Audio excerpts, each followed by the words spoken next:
Catastrophes, cataclysms, calamities. Disasters all, each capable of creating destruction, devastation, and many a desperate hour. Some are natural phenomena, such as tornadoes, volcanoes, and earthquakes. Then there are man-made troubles, such as war, which remind us of man's inhumanity to man. In desperate hours, we stare into the abyss and contemplate these inconvenient truths of life on Earth. In this installment, we batten down the hatches and run for dry land as we look at the damage a little water can do, or rather, a great deal of it. The European Union's flood directive defines a flood as a covering of water of land not normally covered by water. But that rather tepid description simply doesn't do justice to the terror unleashed by raging currents and flash flooding. So then, let's get down to cases.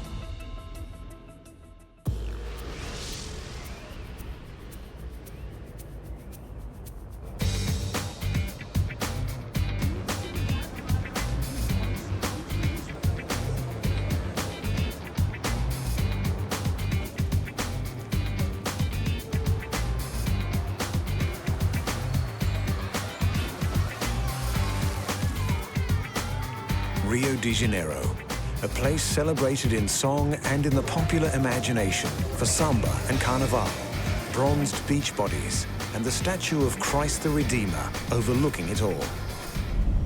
Of course, it is also known for its darker side, the grinding poverty of the favela shanty towns, for example. But in January 2011, the state of Rio de Janeiro added flash floods to its global perception. That's when a densely populated region on a steep, hilly area around 40 miles north of the city itself was inundated with torrential rains.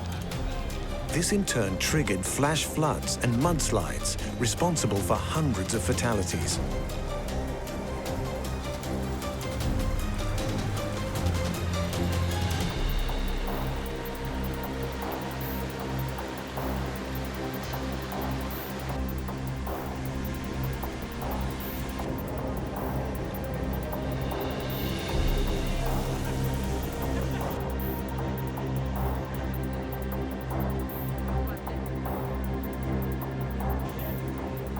A água já está na garagem. Eu falei, meu filho, vamos arrumar um jeito de arroilar isso. Ele falou, mãe, vamos embora.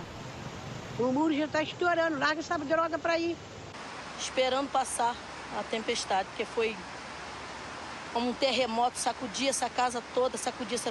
Quase que eu me afoguei com ele aqui dentro da água, né?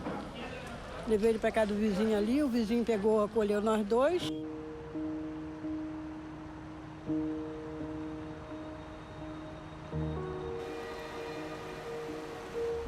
The death toll made the January 2011 floods the worst ever single-day natural disaster in Brazil's history. Some of the hardest hit spots were the towns of Teresópolis and Nova Friburgo, where some 300 millimeters of rain fell in the space of just a few hours. Torrential rains come about when a storm system crossing west to east over southern Brazil sucks in a moist southerly flow of air from the Atlantic Ocean. Both rescue and aid workers and environmental building specialists all seem to agree the death toll was needlessly high. The hillside areas around Rio lacked effective early warning systems or community organizations that might have helped residents evacuate as the rains intensified. Menos 3:30 da manhã e começou a descer pé d'água lá de cima do morro e pessoas pedindo socorro e sem poder fazer nada, cara. A tromba d'água foi incrível. Foi um desastre, cara. Ninguém esperava. Era um rio pequeno, não aparentava ter problema nenhum. De repente, causou um caos, aniquilou a população. Perdi 23 parentes, perdi meu pai, perdi meu filho. Weeks after the disaster, many communities remained isolated due to heavy landslides on principal access roads. Dozens of families were thus still dependent on helicopters to deliver emergency health care and essentials like food and potable water. In Teresopolis, the townspeople cleared debris in the streets using shovels and brushes. While in Nova Friburgo, all families could do was watch and cry as their homes were demolished. Depois dessa lição, eu acho que a fraternidade, o amor, a compaixão vão ser as bases que vão edificar esta nova Friburgo. Com a ajuda de todos, nós vamos reconstruir essa cidade. January rains in Brazil are becoming increasingly severe, with floods becoming routine. Whether or not the heavy rains can be attributed to climate change, the fact is, urban planning has been weighed down on the Brazilian political agenda for a long time.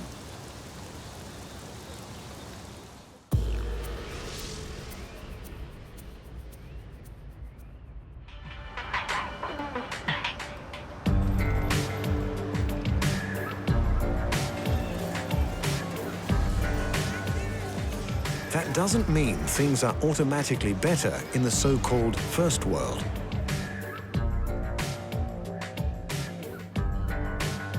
On the morning of August 29, 2005, Hurricane Katrina hit the Gulf Coast of the United States.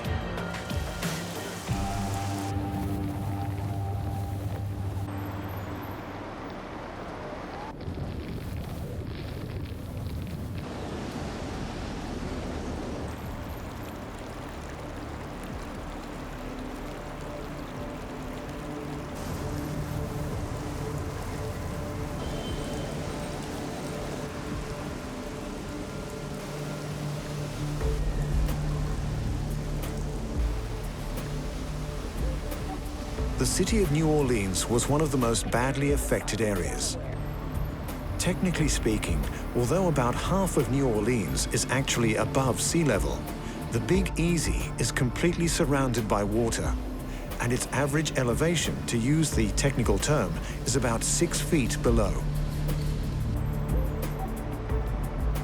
At different times over the course of the 20th century, the Army Corps of Engineers had built a system of levees and seawalls that were meant to keep the city from flooding. Some of the levees, especially those along the Mississippi River, stood strong in 2005.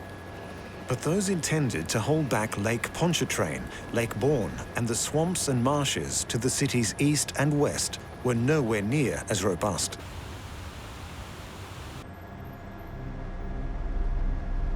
Floodwaters seeped through the soil under some of the levees and swept others away completely. Soon, low-lying places, such as the now infamous 9th Ward, were under so much water, people scrambled to their attics or even rooftops for safety.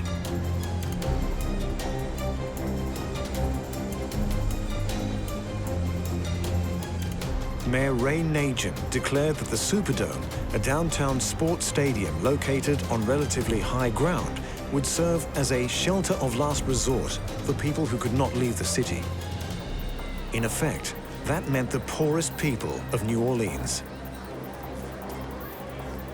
Conditions in the overcrowded Superdome were soon less than hygienic, with food and water in short supply. Lawlessness and looting spread throughout the city. The National Guard was mobilized to restore law and order in what quickly became a hostile and unsafe environment. Tensions ran high, and many felt vulnerable. We could go and help in Saddam, but we can't help our own people. We've been sleeping in the street for 5 days and nights. If you're sleeping at nighttime, you got a handful of canned goods, people trying to come in and get them. You know, I look at it this way, it's like a battle zone, you know. Something like 1 million people were made homeless by Katrina, with around 1,200 people drowning in the floodwaters. There was much criticism of the authorities for their handling of the disaster. The Federal Emergency Management Agency, FEMA, took days to establish operations in New Orleans, and even then did not seem to have a sound plan of action. But criticism went all the way to the highest office in the land. The country stands with you. We'll do all in our power to help you. His handling of the disaster left a mark on George Bush's presidential legacy. And in a telling footnote, former New Orleans Mayor Ray Nagin was indicted and imprisoned in 2014 for 20 of 21 charges of wire fraud, bribery, and money laundering, spanning his 2 terms as mayor, including, of course, Katrina.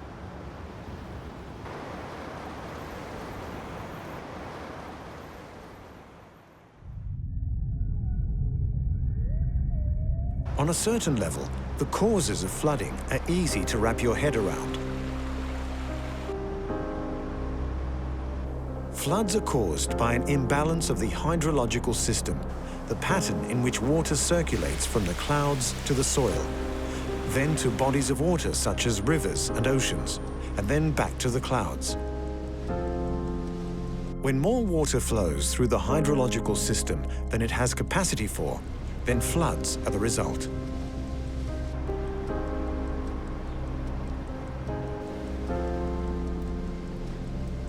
That imbalance is most often the result of torrential rain, with rivers, streams, or reservoirs overflowing due to unusually high rainfall.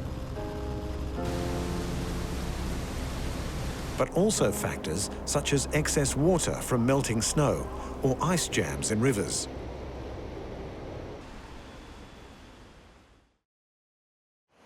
Essentially, there are 2 types of floods. One is river flooding, where, just as it sounds, water spills over the edges of a river. The other is the flash flood, and is far more dangerous, responsible for the majority of fatalities and large-scale destruction associated with floods. Flash floods occur when a wall of water rapidly sweeps over an area.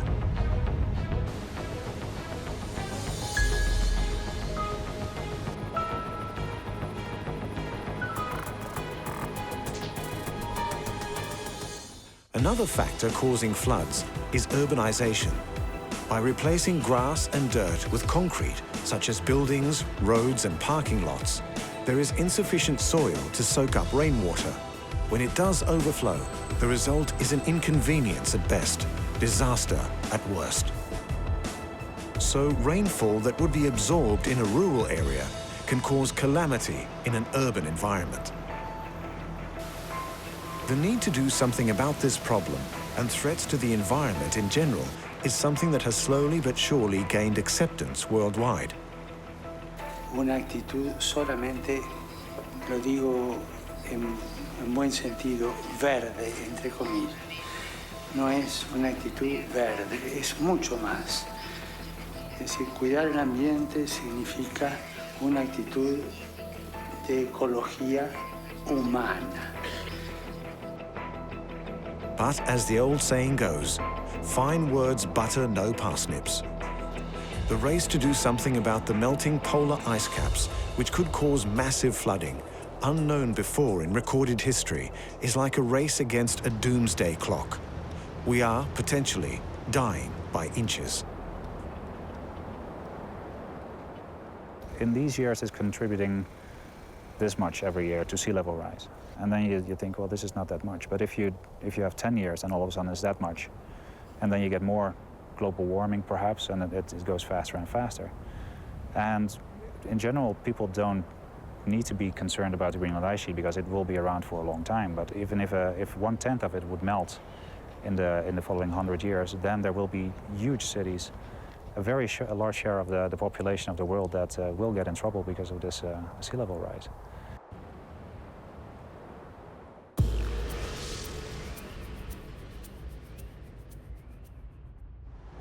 Half a century ago, a massive flood affected whole swathes of Germany's coastal regions, and in particular, the city of Hamburg. This was around the time the Beatles were paying their dues in Hamburg's nightclubs, but that's another story. This is what it looks like, mile upon mile of flood, thousands of homes isolated. With railways underwater and other communications cut, rescue work has been made doubly difficult. The North Sea flood of 1962 destroyed over 60,000 houses, and the death toll came to 315. Many of the lucky survivors of the North Sea floods would later refer to the military rescue helicopters as the Flying Angels. Interesting to note, this was the first such crisis in Germany since the Second World War in which army personnel and machinery were deployed in such numbers.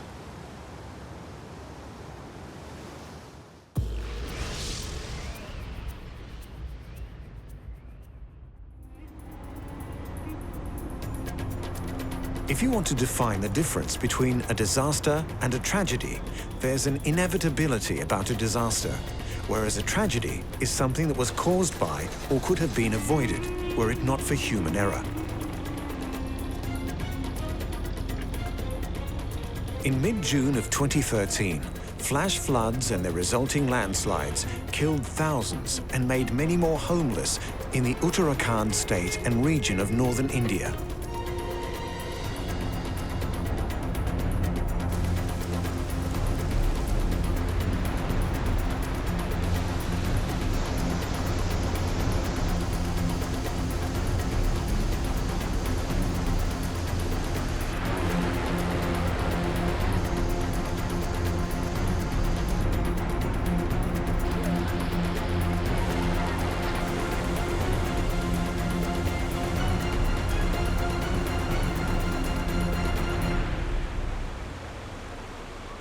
Many of those killed were Hindu pilgrims visiting the Kedarnath shrine. High up in the mountains, it is said that Lord Shiva moved there to be away from the things of man. हाँ बेटा, कैसे बच्चों के बिना कैसे जाऊं? मेरी तबीयत सही नहीं है। बाल बच्चा लेकर के रास्ता में है, वो क्या करेगा? हम लोग बहुत तकलीफ में है।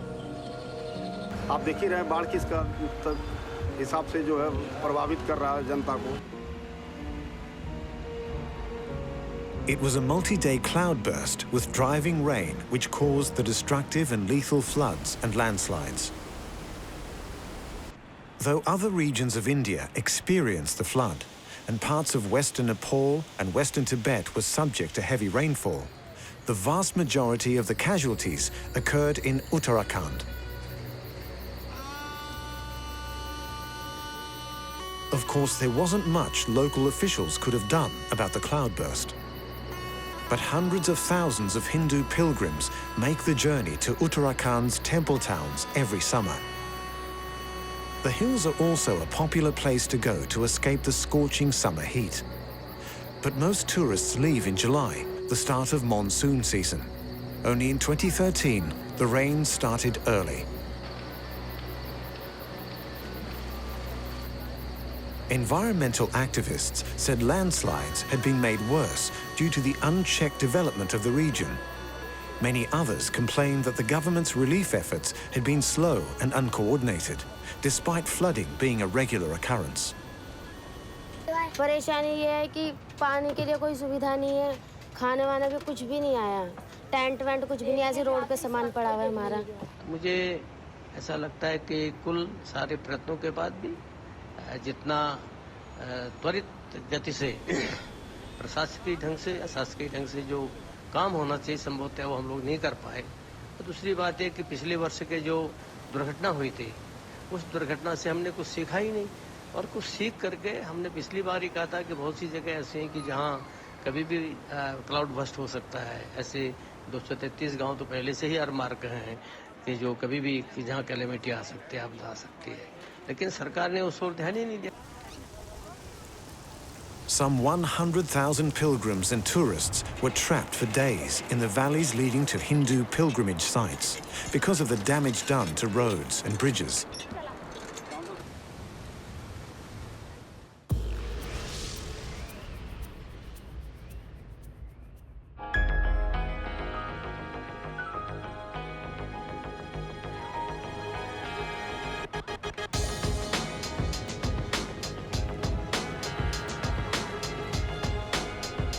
On December 26, 2004, millions of people awoke from their post-Christmas Day slumber to horrifying news out of Southeast Asia. It began in the depths of the Indian Ocean with a 9.0 magnitude earthquake. According to the US Geological Survey, the energy it released was equivalent to that of 23,000 Hiroshima-sized atomic bombs.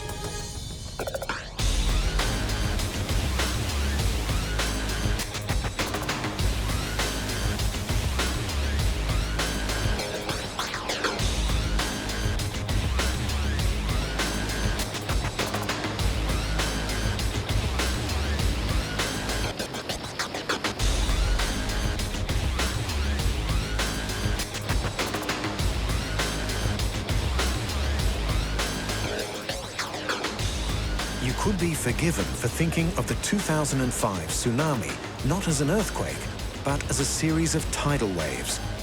However, a tsunami is not the same thing as a tidal wave. It's a series of destructive ocean waves triggered by an underwater earthquake, landslide, volcanic eruption, or, we'd better hope, not anytime soon, by the impact of a giant meteor plunging into the sea.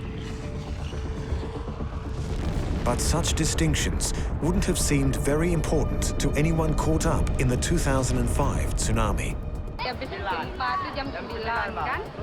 Jam 9 habis gempa ada sekitar 15 menit entah, pas setengah jam lah kan turun air kering. Rooms filled up in 30 seconds, first of all to about 3 foot, and then we all got out of the rooms, and then one of our friends has had to go to the hospital. We couldn't get out of the room. He woke up and was asleep on his bed, lying woke up in water. Had to throw the TV through the window to climb out. Hundreds of thousands were killed in minutes, and millions lost their homes as wave after destructive wave crashed into the coastlines of some 11 Indian Ocean countries.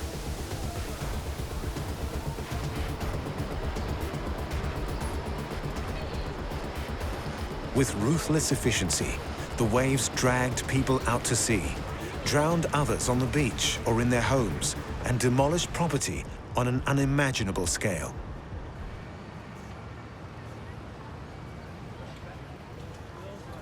In low-lying areas of western coastal Sumatra, including the city of Banda Aceh, virtually the entire population of 300,000 was affected in one way or another.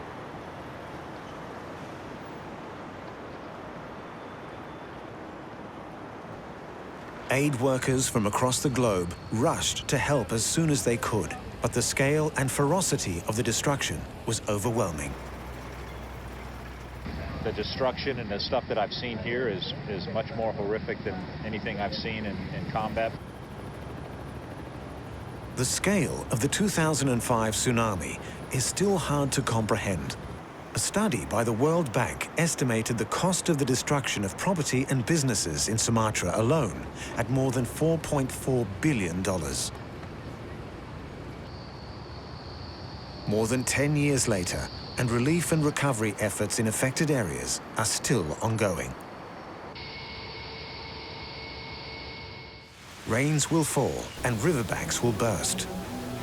But retaining walls can be built, and urban planning should ensure waterways are not blocked, plus drainage systems should be regularly cleared of litter and debris. Natural disasters will be with us for a long time to come. But the death and destruction caused by Brazilian floods and landslides, the flooding after Hurricane Katrina, and the northern Indian floods could all have been reduced by environmental awareness in building codes, better coordinated relief efforts, and so on. Après moi le déluge, or after me the flood, as French King Louis XV once said, in what is seen as the ultimate in irresponsible attitude. It's like so many of the environmental issues that confront us. Prevention will always be better than a cure.